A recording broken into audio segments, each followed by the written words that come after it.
Hey everyone, welcome to Cricut Time. If you like this video, subscribe for more project ideas and tutorials on all things Cricut. For today's tutorial, I will show you how to fix those old Cricut mats and make them just like new.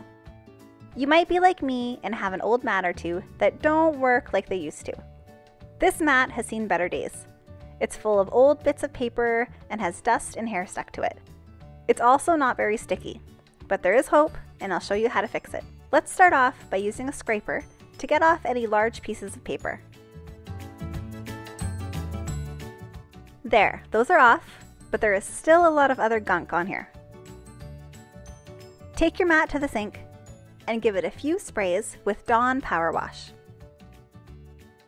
Add a little water and use a scrub brush in small circles to clean off anything that is still stuck to the mat.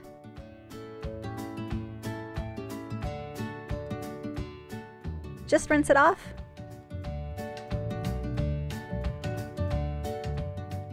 And this mat is nice and clean. Let it dry and then test it out. This might be all you need to do to re-stick your mat. When I try to stick my hand down, you can see here that nothing happens. I have used and washed this mat many times and it just isn't sticky anymore. So now I need to do another step. I'll use some masking tape and tape off the edges of the mat.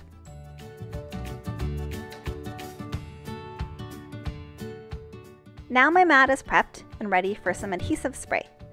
The one I'm using today is Krylon's adhesive spray. You need to shake the can for a few minutes, and then you want to do 1 or 2 very light coats of the spray. A little goes a long way here, and if you put it on too thick, it could run into issues with your machine. So just do a quick, thin spray, and then you can pull off the tape. I let the adhesive set for a few minutes, and it looks nice and smooth, with no clumps or thick spots. When I test it this time, you can see that this mat is as good as new. Thanks for watching, and don't forget to subscribe for more project ideas and tutorials on all things Cricut.